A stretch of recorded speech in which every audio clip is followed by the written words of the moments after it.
ir 5. kara gads, un Ukraiņu cīņa ir kļuvusi par simbolu brīvības cīņām.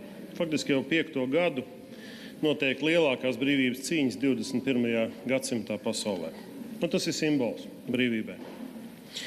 Un kamēr Ukraiņi upurē savas dzīvības, vai ar savām asinīm faktiski viņi nopērk mums laiku, mums vienīgā izvēle, kolēģi, ko mēs, kā Saeima, kā valsts, arī ko valdība ar šo atvēlēto laiku dara.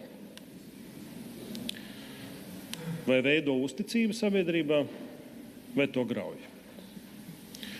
Un par simbolu tieši tāpat kā Ukrainai brīvības cīņas, šai Evikas Siliņas un jaunās vienotības valdībai, diemžēl ir kļuvušas privātās lidmašīnas un VIP launži. Un par neprātīgu simbolu ir kļuvusi šī valsts naudas izšķērdēšana un visatļautība. Mēs visi zinām, ka stāsts, kolēģi, patiesībā nav par VIP servisiem, bet par to, vai tas atbilst likuma burtam un garam. Un visa publiskā telpa, politiķi, ir sevišķi jaunā vienotība, ir runājuši par to, vai ir ētiski, neētiski, vai pareizi, valstiski, nepareizi izmantot privātas lidmašīnas vai VIP launžus. Neviens nav paskatījies patiesībai acīs un nosaucis to, par ko patiesībā šeit ir jārunā. Vai ir vai nav notikusi valsts mantas izšķērdēšana. Un centrālais jautājums ir publiskas personas, finanšu līdzekļu, mantas izšķērdēšanas, novēršanas likums.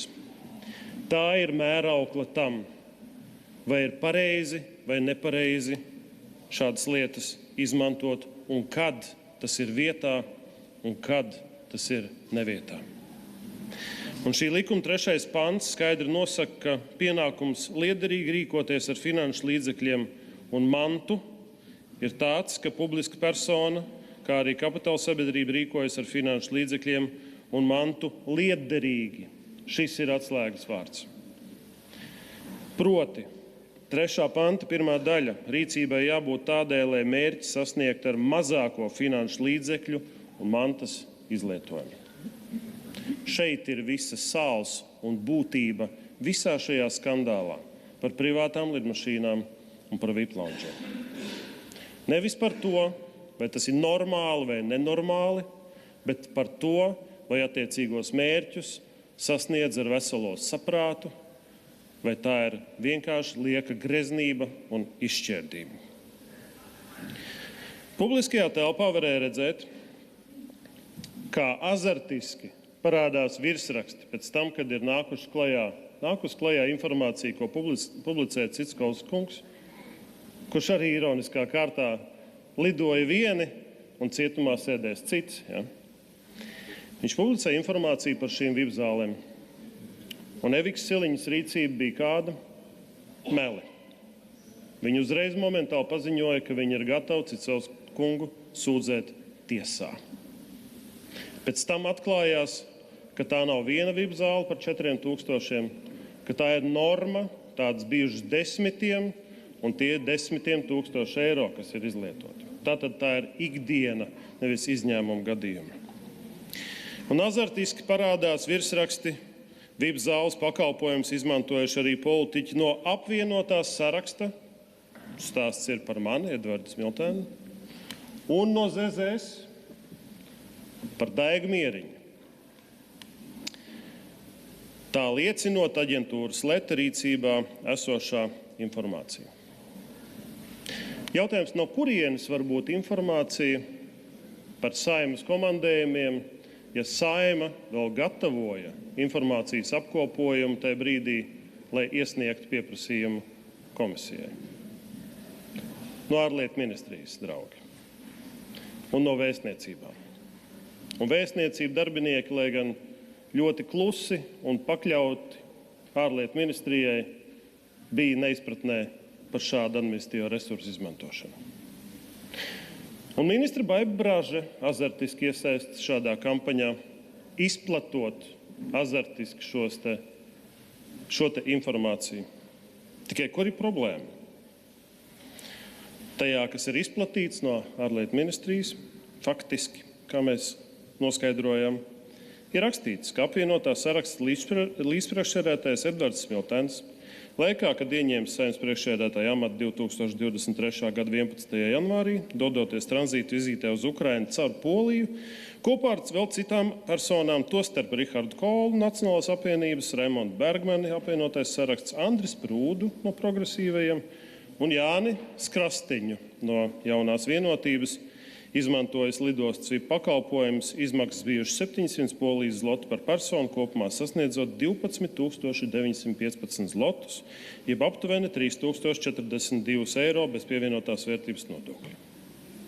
Tad cik patiesas vispār ir ziņas sabiedriskajos medijos? Ja 700 zloti ir 161 eiro no personas, un kopējā summa ir vairāk kā 3000, matemātika liecina, ka tie ir bijuši vairāk kā 20 cilvēki. Atcerieties, mēs matemātiku reiķinājām saistībā ar Sprūda kunga centimetriem. Tā arī kaut kas neiet kopā, vai ne? Skrastiņa kungs varētu apliecināt, cik tajā delegācijā bija cilvēki. Tiešām mēs bijām 20, un mēs sēdējām un izmantojām šos VIP pakalpojumus un baudījām kaut kādu paaugstinātu komfortu? Nē, Skrastiņa kungs krata galvu, ka tā nebija. Mēs steidzāmies uz vilcienu, tāpēc, ka mums līdzbrauc drošības dienests, specvienība, kas garantē mūsu drošību kara laikā Ukrainā. Un tas pats attiecās arī uz Mieriņas kundzi. Un tāpēc ir šāds izņēmums. Nevis sistēma, bet izņēmums, kas atbilst likumam. Par to, ka jāsasniedz mērķi ar pēc iespējas mazākiem finanšu līdzekļiem. Un te ir nopietna lieta, ko obligāti ir jāpiemina. Latvijas Republikas Saeima, vienalga, vai es esmu bijis Saeimas priekšsēdētājs, vai tā ir Daiga Mieriņa, vai tā ir bijusi Mūrnieces kundze, Saeimas administrācijas, Saeimas protokols. Tie, kas organizē komandējumus, vienmēr dzelžaini respektē likumu. Saeimas priekšsēdētāji nelido biznesa klasēs. Reti izņēmumi ir bijuši.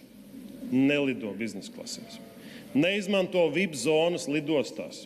Izņemot Rīgas lidostu, kur 3 augstākām amatpersonām, tas ir standarts, jo tas ir bez maksas, par to nemaksā neviens. Un tas ir ātrums, ar kuru var pārvietoties līdz lidmašīnām.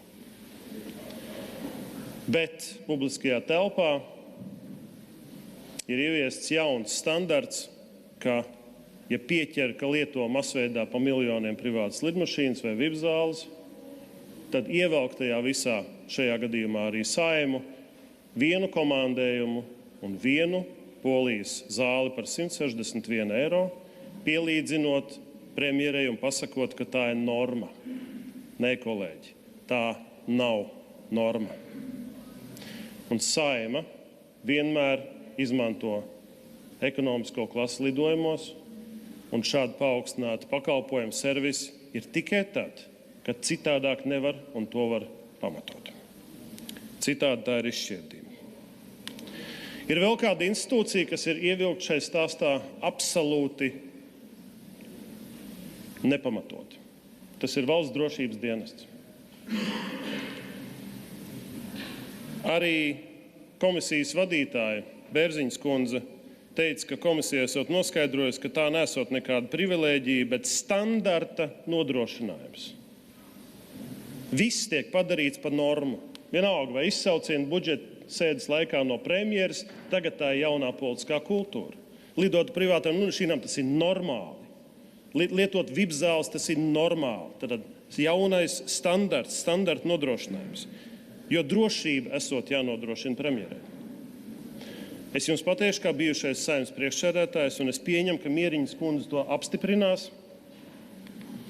Neviens no Valsts drošības dienesta Saeimas priekšsēdētājiem nav uzlicis par pienākumu lietot paaugstinātas klases servisus drošības nodrošināšanai. Valsts drošības dienesta cilvēki nodrošina augstāko amatpersonu drošību neatkarīgi no tā, kur tu atrodies, vai uz velospēda vai privātajā lidmašīnā. Tik vienkārši. Un Ukraina ir izņēmuma gadījums, jo nevar ar ieročiem kastēs iziet ātri cauri parastajai drošības kontrolē. Tas ir vienīgais izņēmums. Līdz ar to piesakties ar drošības dienestu ir vienkārši amorāli.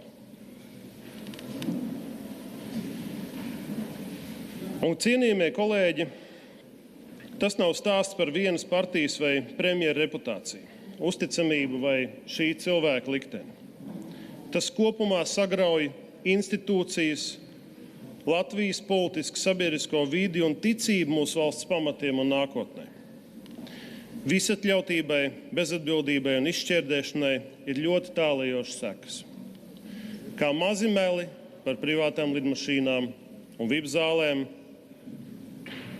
atmaskoti tiek, tāpat arī tie pārvēršas lielos melos par to, ka tūlīt iesim IPO, taisīsim Air Balticam, tikai nobalsojiet par attiecīgajiem miljoniem, kas izrādās meli, nekāda IPO nav. Rail Baltic būs gadsimta projekts. Tā visa nav un nebūs, mēs esam sabūvējuši bezjēdzīgas būves. Vēlēšanas tiks nodrošināts, IT sistēmas, izrādās tie visi bija meli toreiz.